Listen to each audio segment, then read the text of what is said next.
Dating with purpose plans, so determining objectives. So here are some questions. Do you believe in dating? How long do you plan to date if you decide to marry?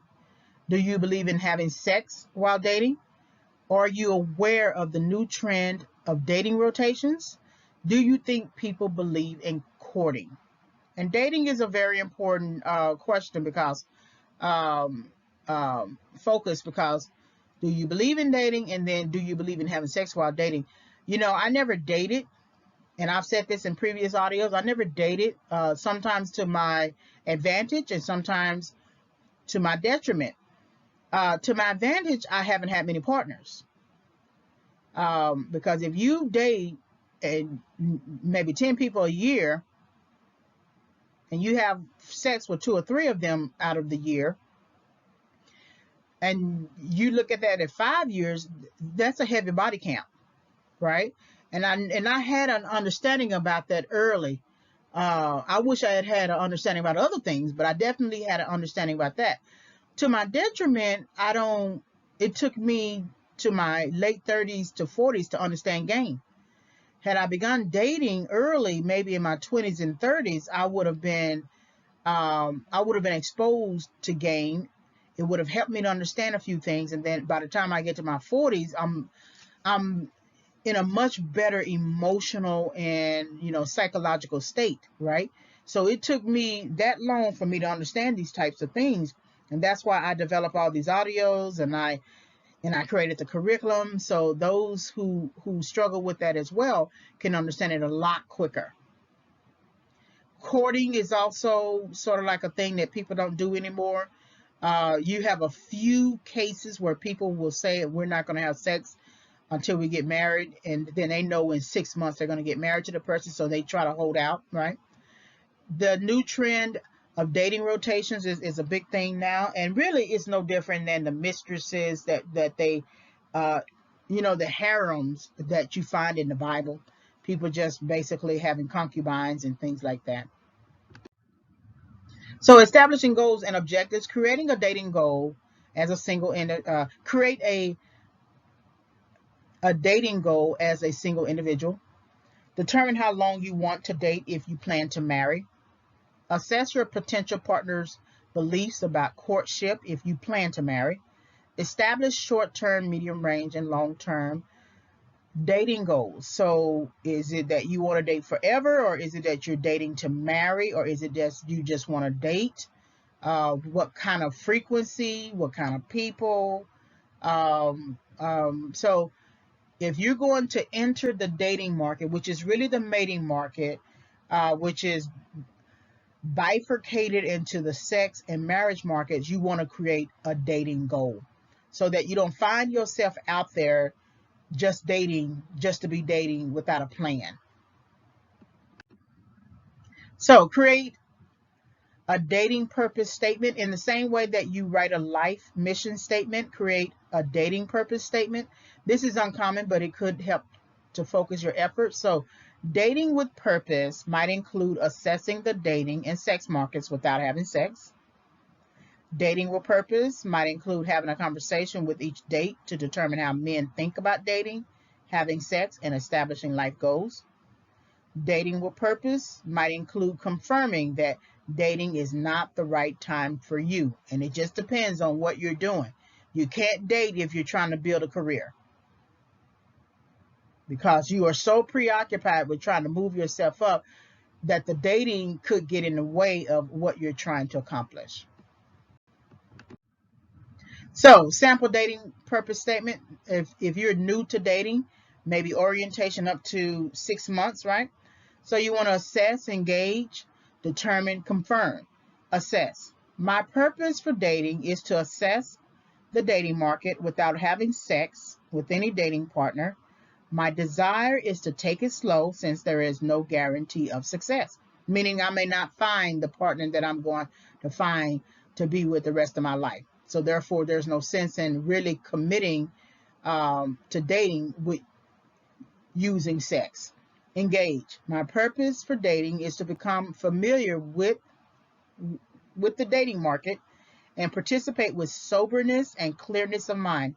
refraining from alcohol might be helpful. So it may not be a good idea to use alcohol while you're dating, because then it might lessen your inhibitions and you might find yourself in a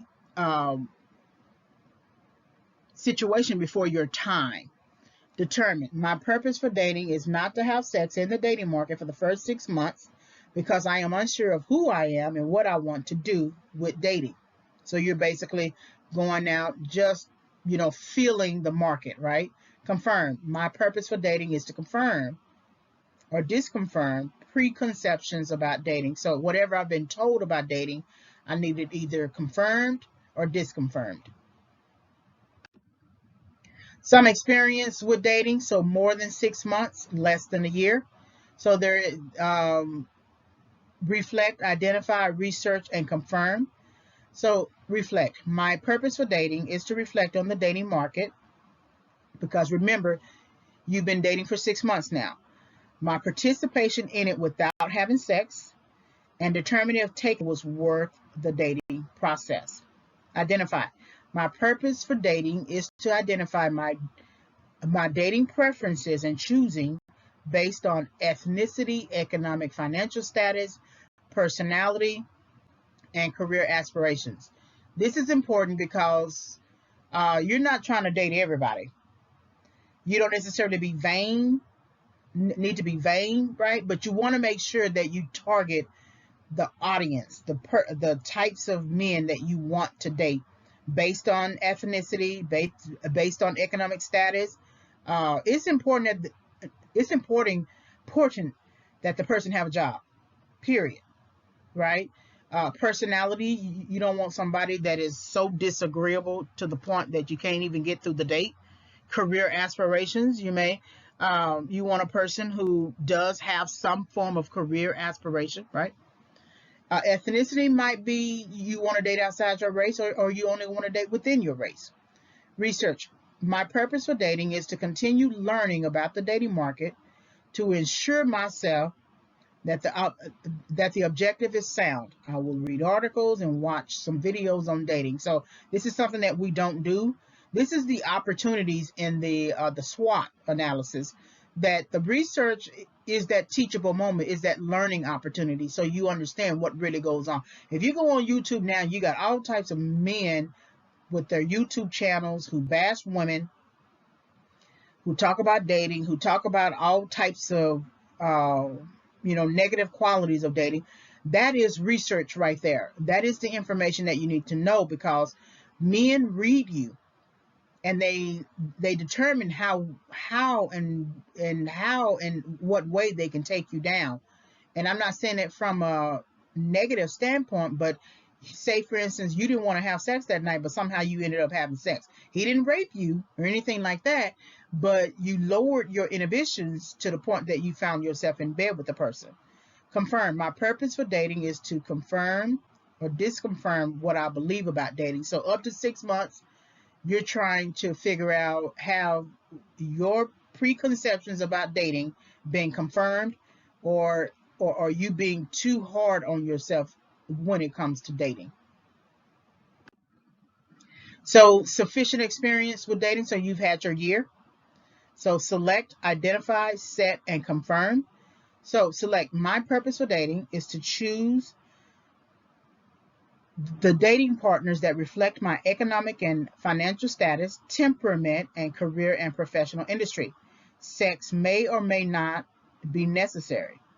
Identify. My purpose for dating is to identify the best environments for dating that do not conflict with my economic and financial status, temperament, and career and professional industry goals. Set. My purpose for dating is to set a timeline for how long I desire to date, with or without purpose, and with the possibility of marriage in mind. Establishing the number of partners is important. And then confirm. My purpose for dating is to continue learning about the dating market, to assure myself that the objective is still sound going into the second year, and to confirm or disconfirm what I believe about dating. And this is important because if sex is on the table and you're at your 1 year, how many times you want to have sex with multiple people? If you set a goal to date with a purpose, you may go on 10 dates, but you're only going to choose two people to sleep with or something like that. That's fine. But how many years you want to do that now, right? So therefore, you have to make sure you are within the right timing and frame of mind, because if you eventually want to marry, you don't want your partner to know that you've had that kind of body count. You want something, you just, that's why it's very important that you don't sleep with your your date on the first night, because if that person is to become your partner for marriage, she's going to remember that it was okay to sleep with you and sleep with him, have a one night stand, because you weren't going to meet each other anymore.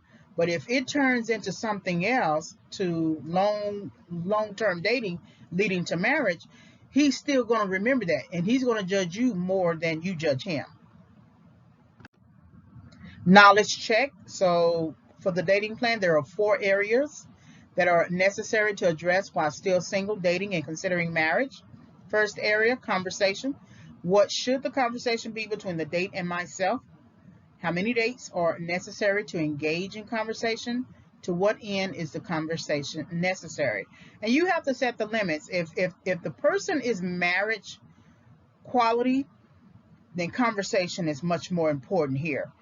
If the person is only dating quality, and you know that there is no way it's going to convert to anything else, then the conversation may not have to be long. It depends on what your goal is, right?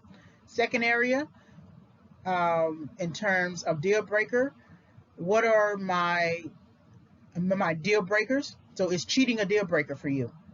That's usually the case. Cheating is a deal breaker for me. I'm not sure, because cheating takes a lot of time to plan out. It's not something that you just, just happens. No, it's something that you visualized in your mind, in your head, and you planned out, and then you found yourself cheating.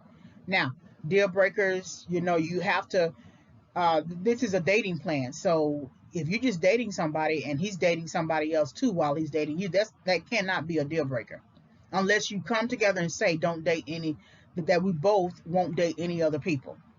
And then we're going to be exclusive. And then if he cheats, or if you cheat, then that would be the deal breaker.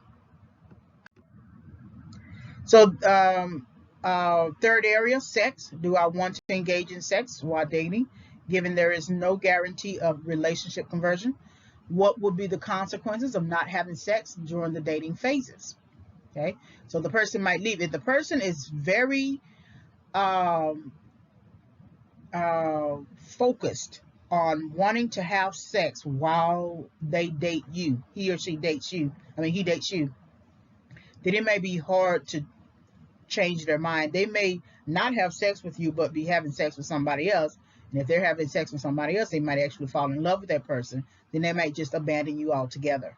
So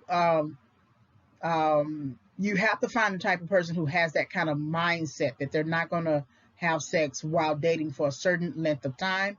And then if you want to be married, you got to have find the kind of person who won't have sex until you actually both get married. Closing out past relationships. So when will it be necessary to close out past relationships? You can't bring in past exes and male friends into a marriage. It doesn't matter what you think, that's a different male energy, and you're supposed to focus on the male energy of your future husband. And so closing out past relationships are very important. You got to know when the time to do that, because it's a chance that you're taking. There's no guarantee that your marriage is going to work out unless you do the work, of course, but there's no guarantee. And if you let go of this friend over here and your marriage does not work out, you may never get that friend again. But you also can't hold on to the friend and hold on to your husband out of that kind of fear.